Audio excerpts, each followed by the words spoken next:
नमस्कार, the India top देख रहे हैं आप। बिहार में उपचुनाव के बाद राजद और बीजेपी का गठबंधन होने वाला है।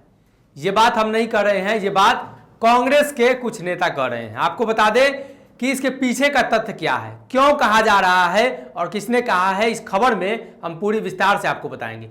सबसे पहले बिहार में 2 सीटों पर उपचुनाव हो रहे हैं, तो कुशेश्वर स्थान की सीट कांग्रेस की थी। कांग्रेस का ये दावा है और कांग्रेस के प्रत्याशी वहां से हमेशा आते रहते हैं, लेकिन राजद ने दोनों सीटों पर अपना उम्मीदवार उतार दिया, जिसके बाद कांग्रेस ने भी ऐलान कर दिया कि दोनों सीटों पर हम भी चुनाव लड़ेंगे। हालांकि इसका परिणाम क्या आएगा, ये देखने वाली बात यह होगी कि राजद और कांग्रेस दोनों अपना दमखम दिखा रही है।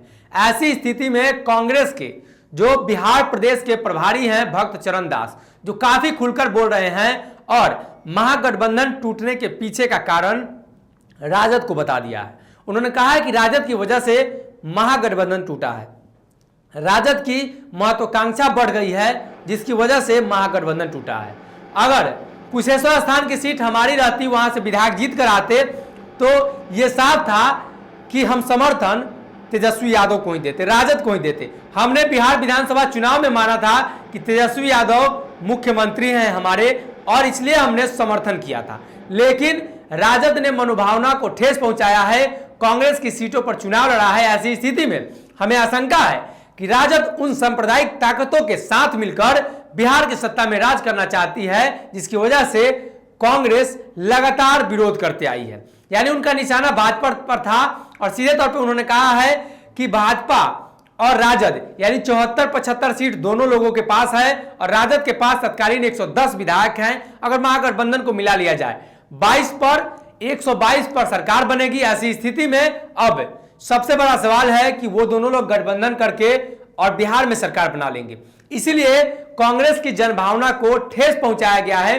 कांग्रेस के प्रत्याशी के बदले अपने प्रत्याशी दिए गए हैं और महागठबंधन को तोड़ दिया गया है। ये सारी बातें भक्त चरण दास मीडिया से बातचीत करते हुए कहा है।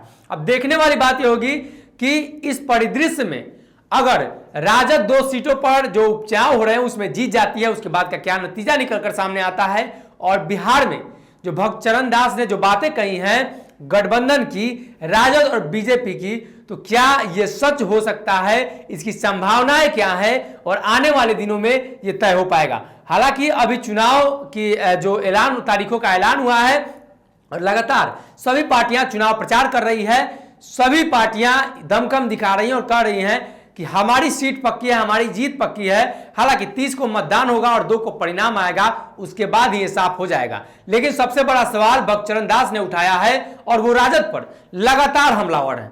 ये सवाल उनका है कि क्या उनका गठबंधन हो जाएगा, और उन्होंने इसकी आशंका भी जता दी है। देखने वाली बात हुई कि आने वाले दिनों में इसका परिणाम क्या निकलकर सामने आता है और भक्त चरण दास ने जिस बात का जिक्र किया है उसका परिणाम क्या निकलकर सामने आता है। तब तक आप बने रहिए हमारे साथ। अगर आपने हमारे चैनल को सब्सक्राइब नहीं किया तो सब्सक्राइब कर लीजिए। बहुत बहुत धन्यवाद।